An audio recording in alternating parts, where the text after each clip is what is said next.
നമസ്കാരം, news prime മലയാളത്തിലേക്ക് സ്വാഗതം. ഡൽഹിയിലെ നിയമസഭാ തെരഞ്ഞെടുപ്പ് കഴിഞ്ഞാൽ എല്ലാ കണ്ണുകളും ബീഹാറിലേക്ക് തന്നെയാണ്. എന്നാൽ ഡൽഹി തെരഞ്ഞെടുപ്പ് റിസൾട്ട് വരുന്നതിന് ശേഷം ഉണ്ടാകുന്ന ഒരു വലിയ പൊട്ടിത്തെറിയുണ്ട്. അതൊരു സസ്പെൻസായി തന്നെ ഇരിക്കുകയാണ് ജനങ്ങളുടെ മനസ്സിൽ.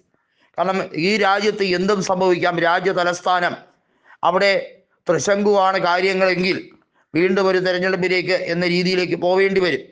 നമുക്കറിയാം, 2013 ഡിസംബറിൽ ആർക്കും കേവല ഭൂരിപക്ഷം കിട്ടാത്ത ഒരു സർക്കാരായിരുന്നു അവിടെ ഉണ്ടാക്കിയത് ആം ആദ്മി പാർട്ടി. പക്ഷേ കോൺഗ്രസിൻ്റെ പിന്തുണ അവർ മന്ത്രിസഭയിൽ ചേരാതെ തന്നെ കൊടുത്തപ്പോൾ 49 ദിവസം മാത്രമാണ് കെജ്രിവാൾ മുഖ്യമന്ത്രിയായി ആദ്യ തവണ ഇരുന്നത്. എന്നാൽ ഇത്തവണ ഏറ്റവും വലിയ ഒറ്റകക്ഷിയാകാൻ പോകുന്നത് കോൺഗ്രസ് തന്നെയാണ് എന്നുള്ള പ്രതീക്ഷയായി ബന്ധപ്പെട്ട് അതിനെ സാധൂകരിക്കുന്ന നിരവധിയായിട്ടുള്ള എക്സിറ്റ് പോളുകൾ, അഭിപ്രായ സർവേ ഫലങ്ങൾ പുറത്തു വരികയാണ്.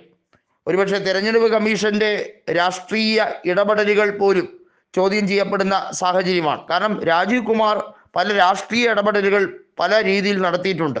കോൺഗ്രസിനെ കടന്നാക്രമിക്കുന്ന രീതിയിൽ രാജീവ് കുമാർ സ്വയം പ്രതിരോധത്തിലായപ്പോഴൊക്കെ വന്നിട്ടുണ്ട്. ജാർഖണ്ഡിലെ തെരഞ്ഞെടുപ്പും ഞങ്ങൾ തന്നെയല്ലേ നടത്തിയത്, അവിടെ നിങ്ങൾക്ക് പരാതിയില്ലല്ലോ എന്ന മുടന്ത ന്യായം ചോദിച്ചുകൊണ്ട് പ്രതിപക്ഷത്തെ അങ്ങ് അസ്ഥിരപ്പെടുത്തി കളയാം എന്നുള്ള രീതി, ആ ഒരു പ്രവണത രാജീവ് കുമാർ കാണിക്കുന്നുണ്ടായിരുന്നു. പക്ഷേ ഒരു കാര്യം കൃത്യതയാർന്ന രീതിയിൽ തന്നെ ഡൽഹി നിയമസഭാ തെരഞ്ഞെടുപ്പ് കഴിയുന്നതോടുകൂടി വ്യക്തമാകും.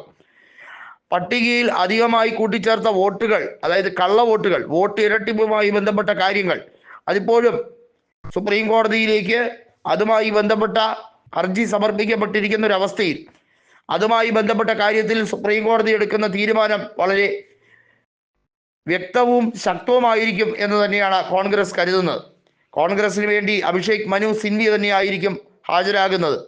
നമുക്കറിയാം, അഴിമതി കേസുമായി ബന്ധപ്പെട്ട്, മദ്യനയ കേസുമായി ബന്ധപ്പെട്ടാണ് കെജ്രിവാളിനെയും മനീഷ് സിസോദിയുമെല്ലാം ജയിലഴിക്കുള്ളിലേക്ക് ബി ജെ പിയുടെ അച്ചാരം വാങ്ങുന്നവരും ആക്കിയത് എന്നുള്ള കെജ്രിവാളിൻ്റെ ആരോപണം അതിശക്തമായി നിൽക്കുമ്പോഴും കോൺഗ്രസ് കെജ്രിവാളിനെ അന്ന് സഹായിക്കാൻ മാത്രമേ തയ്യാറായിരുന്നുള്ളൂ. ഒത്തിരി ദുരിതങ്ങൾ കോൺഗ്രസിന് നൽകാൻ കെജ്രിവാളും കൂട്ടരും നുണക്കഥകൾ മെനഞ്ഞ് ഒരു വലിയ കൂമ്പാരമാക്കിയിട്ടും കെജ്രിവാളിനെ ആപത്ഘട്ടത്തിൽ സഹായിച്ചവരാണ് കോൺഗ്രസ്സുകാർ എന്നുള്ളത് മറക്കരുത് എന്നും, അതുപോലെ തന്നെ വൃത്തികേടുകൾ കാണിക്കുമ്പോൾ അതിനൊരു പരിധി വേണമെന്നും ഉള്ള ഒരു താക്കീത് കൂടി ദേവേന്ദ്ര യാദവ് കൊടുത്തിട്ടുണ്ടായിരുന്നു.